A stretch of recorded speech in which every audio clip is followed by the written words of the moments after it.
Hello, welcome to a Monday review episode of Waiting in the Sky with TJ Starman. Let me tell you, I had the toughest time deciding on what to cover for this review episode because there's just so much out there right now. And between that and the fact that we also were not able to put out a review episode last week, I just thought it wouldn't be fair to focus on one specific piece of media for this review. So I decided to pull the host card, shift up the format just a little bit, and we're going to do what I'm calling the mega mini review episode. So basically, what that means is instead of talking a little more in depth on one piece of media, I am going to go a little bit lighter and go more first impressions and reviews of four different pieces of media today. And so super excited because these are all things that I have been getting that I've been able to see or play in the last week. So very fresh, hot off the presses stuff here. So the first that I'm going to get into is actually was a big focus of our last episode 203 of the podcast, and that is Stranger of Paradise Final Fantasy Origin. So I have played a little bit. I'm a few hours into the game, and I've really enjoyed it so far. I think there's a lot of really great things about it. I think the mechanics and the actual combat are enjoyable. That was the thing I was most interested in because I've mentioned on the podcast before I'm a big fan of Kingdom Hearts, and so I love action RPGs.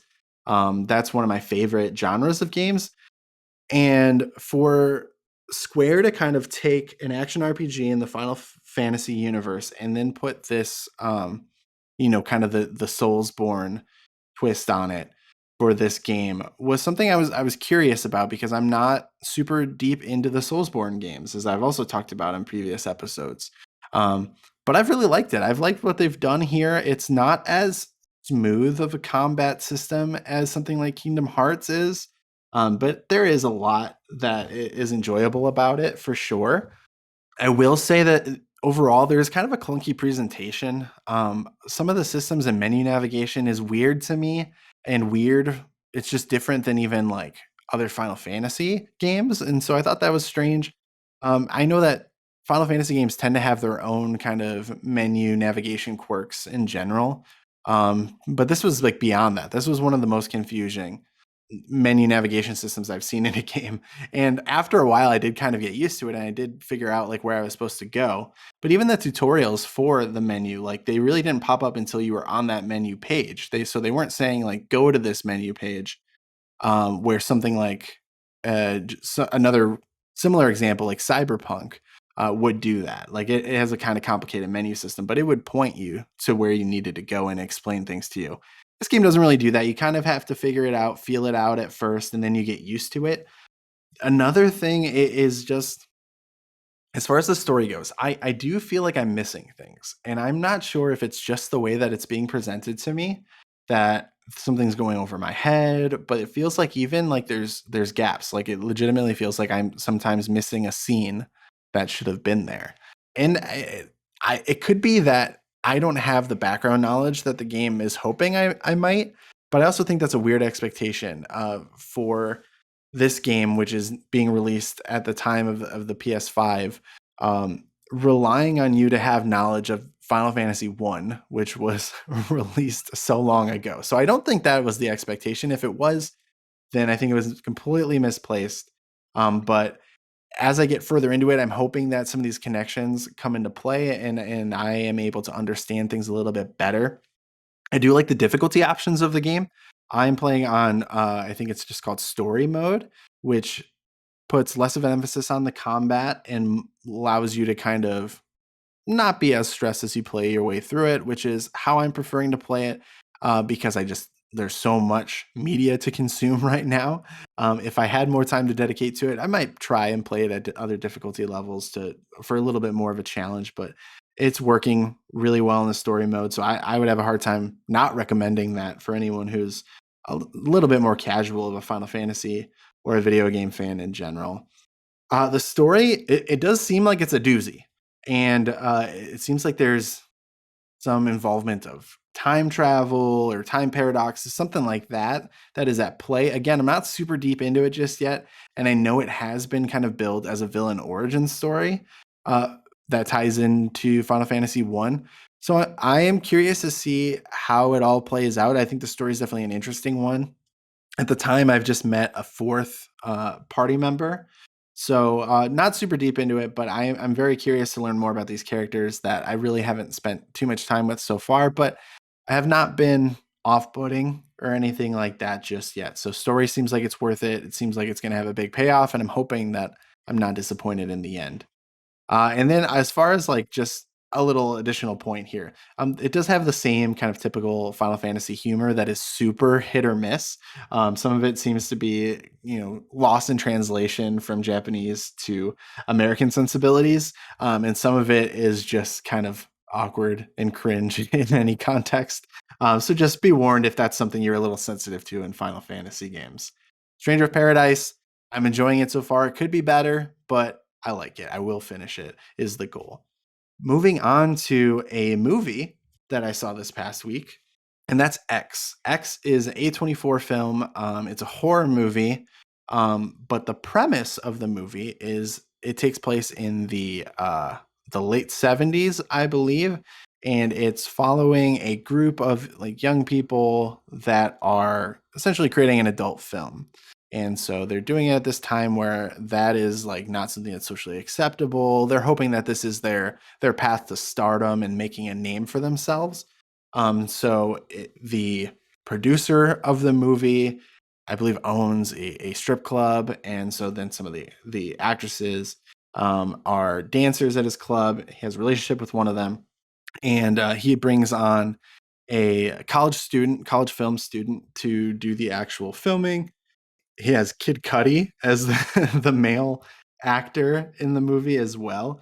I would say that the cast is really interesting in this one. I do like the casting overall. Jenna Ortega is in this, Brittany Snow, as well as I already mentioned Kid Cudi as his Scott Mescudi. Uh, was fun. So I thought that was kind of cool. I do like what A24 puts out typically. So I think that was what drew me to it. And I also like horror movies, so that this spin on it was interesting. The kind of horror element where it comes into play is that they go down to like, I think, rural Texas, and again late 70s, and they are renting a boarding house from an elderly couple. And there's something off about them that you find out right away. Like the guy's literally waving a shotgun in the dude's face and saying like, you're trespassing, like he was gonna shoot him. Uh, but they had a conversation about him renting the boarding house, so they had to remind him of that. So you're just thinking, oh, there's something a little off. Like maybe it's just a cranky old guy who's senile or something like that. But there's a little bit more to it. And I will say that the movie really does a lot of groundwork in building up to the actual horror element of the movie. And so what I mean by that is there really isn't anything super off-putting or super horror related until, at least halfway through the movie. It's very much focused on these characters and what they're trying to get out of making this adult film. And so I think that it's a really interesting kind of cross section uh, between like the adult film industry and also like horror movies, because the trope in horror movies and slashers is, like if you have sex, if you're a young person, you're having sex, like you're gonna get killed. And like so that was the big thing in Halloween and Friday the 13th, Nightmare on Elm Street, all of those things. Like if you were a young person and you were trying to have sex or were having sex, like it's pretty much you're just signing your death certificate at that point. So I think creating a whole movie around this idea was very interesting. And I think that the horror kind of comes from just the off-putting nature of this elderly couple. They are essentially the villains, and I'm not gonna get too deep into spoilers here, but they're essentially the villains, and it has vibes of The Visit, from M. Night Shyamalan, where it's this older couple that is just, like, doing things that's a little bit off, and you can't figure out really what their deal is. And you're starting to wonder, like, are they possessed? Are they demented, deranged? Like, what is really going on with this couple? And things then obviously do take a turn. But I think what's interesting here is that it seems to be themed around this idea of just like sexual repression. And so you have this kind of duality that's seen between this group that is creating this adult film. And so they're obviously very open about their sexuality. And then you have this elderly couple, and they come out and like basically talk about it right away. The old woman like wants to have sex, and her husband is worried that his heart can't take it, and so they don't. So the wife is repressed, and then the presence of these young people that are so open about their sexuality seems to be triggering to her. And that's kind of where things take a turn and people start dying. And really, what I'd like about this, and what I like about most A24 horror, is that no character is sacred. And so I mentioned the cast, and there's characters there that, based on who was playing them, and how well known they are, I was pegging them to survive, or to have more of an impact on the story than they actually do. And so I did like that it kept me surprised. There wasn't anything I necessarily saw coming from this movie. So overall, I did really like it. I would probably, on a scale of 1 to 5, I would rank this one at like, I don't know, probably like a 3. Solidly good. Could have done more with it, probably, but I would recommend it to anyone who's a horror fan for sure. Number 3 in our mega mini review is going to be Halo. Episode 1 of the Halo series on Paramount Plus made its debut this past week. And so I definitely checked that out. I had been eagerly awaiting this one. As someone who's played a lot of Halo but not gotten super deep into the lore, I didn't entirely know what to expect. I didn't have really high expectations because it's a video game adaptation. Um, and I didn't really have anything that I wanted it to do. So I kind of went into this pretty much at zero with just like base level of some of the games. And I'll say the one thing from my notes here that really hit me right away is it seems like they're really going for a Mandalorian kind of look. So the Mandalorian, the Disney Plus Star Wars series, that really kind of took over the world because of Baby Yoda and whatnot. It very much feels that way when you watch this movie, and beyond the obvious themes of like space travel and like a big soldier from like this soldier class, a warrior class as the main character who's supposed to be hardened. There's definitely some vibes of Mandalorian throughout this first episode, and I'm curious to see if they really stick with that throughout the run of this first season, or if they kind of evolve and make it more of its own thing. I would like to see it stand out a little bit more independently rather than trying to kind of copy what's been done and what's been shown to work. I think that would better serve the Halo story. Another thing that really stood out immediately is that there's brutal violence in this. So it's not like gory necessarily, but it is brutal in the fact that people are getting like lasered, and energy swords are chopping them in half. They're getting stabbed with it and things like that. So like I wasn't necessarily sure like how far they were going to go with that type of thing, but it looks like they're not afraid to do that here, which I like. It is a streaming show, so there does offer a little bit more freedom and flexibility when you're not creating like a network television show or a movie, that you can get a little bit more graphic with some of the violence. And I think it works in a way that aligns well with what we've seen of the Halo series as a video game franchise. Is a lot of CGI in this. I think this was to be expected. If you are someone that doesn't really like the use of heavy CGI, I don't think you're gonna really enjoy Halo, unfortunately, because there is a lot. Like the Covenant that are shown in this episode are fully CGI, and like sometimes it looks good, sometimes it doesn't look good. There's some uncanny valley moments, but overall, I like it was okay. It was decent and not overly distracting, but you do notice it for sure.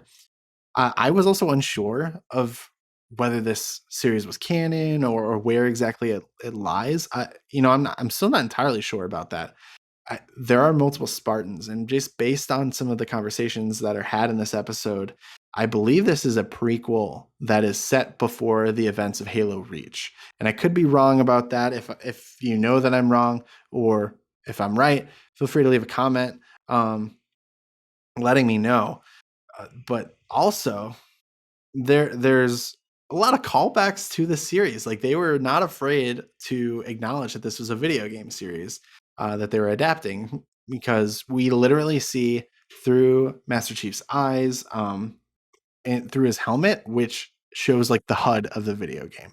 And so it looks like you're in the first person view that you have in the game in a few moments. I don't know if that's just going to be a first episode premiere type thing, or if they stick with that at times throughout the rest of the season. They'll be curious to see how that goes. But you also get, the full range of weapons and vehicles and things that everyone who's played Halo is familiar with.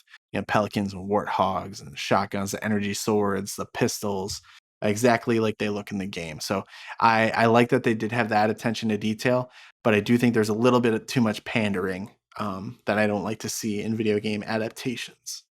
And then finally, like, the story, and this is not really a big spoiler because this is only episode 1, but it seems to be the story is gonna be surrounding Spartans as weapons. They're being used by the UNSC as weapons, and Master Chief is kind of defecting from that a little bit, and I think that's where they're going.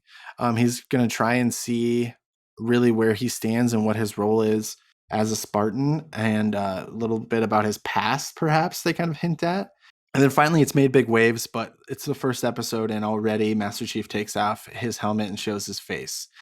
So the actor Pablo Schreiber, who I recognize him from The Wire, the second season of The Wire.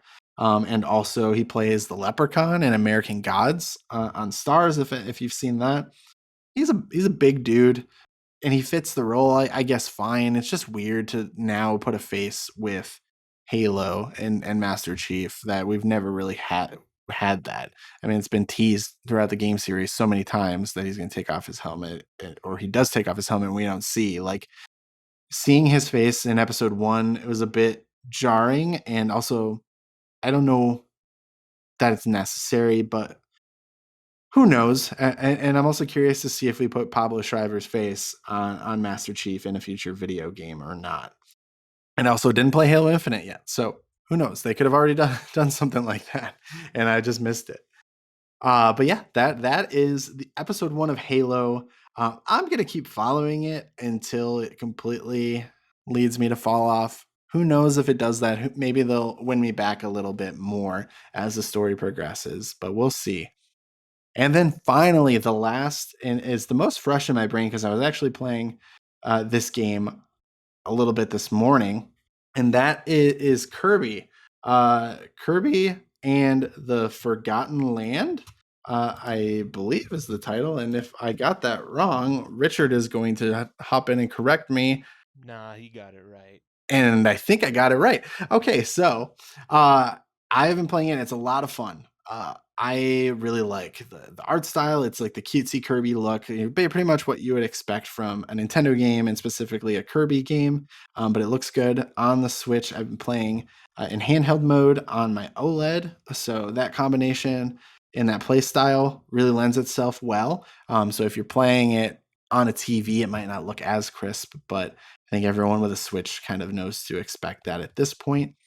But yeah, super cutesy. I like it. The music also is stellar, really fits that vibe, and really adds to the experience of the game as well. I think this is a strange comparison, but I think as far as the setting goes, because you're on an abandoned Earth, and you're kind of exploring through an urban environment that has been slowly starting to be taken over by Mother Nature, and so it's being overgrown and things like that. It actually reminded me a lot of The Last of Us Part 2. In the way that you navigate, is very similar environment in that game. So the games could not be more different. However, I did get that vibe from the setting. So I just thought that was kind of fun and something I wanted to touch on. And then finally, like, so the gameplay itself, like the combat is interesting. Obviously, Kirby's whole gimmick is that um, Kirby can copy the abilities of enemies and use them to fight them back. And so they use that still in this game. It works very well. Don't fix something that's not broken type of thing. And then the platforming, I think, is done really well also. And it reminds me a lot of Super Mario Odyssey. It doesn't seem quite as involved as Mario Odyssey is.